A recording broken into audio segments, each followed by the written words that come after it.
পেটের সমস্যার জন্য এই জিনিসগুলো খেতে ইচ্ছে করলেও কয়েকদিন পুরো বন্ধ ছিল, খেতে পারিনি। এখন শরীরটা একটু ঠিক আছে, তাই আবার এই জিনিসগুলো খাওয়া শুরু করেছি। এটা আমার খুবই প্রিয় দুটো জিনিস। হাই, গুড মর্নিং, আমি কুয়াশা। চলো আজকের ভিডিওটা শুরু করা যাক। সকালবেলা পড়াতে গেছিলাম, বাড়ি আস্তে আস্তে ওই দুপুরবেলা বাড়িতে এসে আমার একটা বন্ধুর বাড়িতে প্রত্যেকবার হোলির সময় অষ্টপ্রহরী কীর্তনটা হয়, সেখানে ইনভিটেশন ছিল। তো মা ওপরের আম্মা, জেঠি, পিসি ওরা সবাই চলে গেছিলো, আর আমি তারপর একটু লেটেই গেছিলাম, যেহেতু আমি পড়িয়ে বাড়ি এসে আবার রেডি হয়ে গেছি। দেন আমার আরেকটা পড়ানো ওইখানেই ছিল, সেই জন্য একবারে ওখান থেকে পড়াতে যাবো ভেবেছিলাম।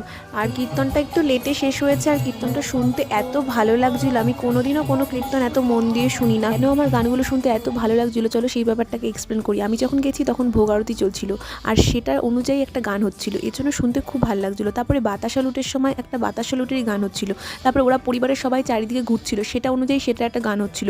বিষয়গুলোকে না শুনতে আর দেখতে খুব ভালো লাগছিল, ওর জন্যই এত আমি ধৈর্য দিয়ে মন দিয়ে শুনতে পেরেছি, আর আমার ভালো লেগেছে। এরপর খেতে বসে পড়লাম।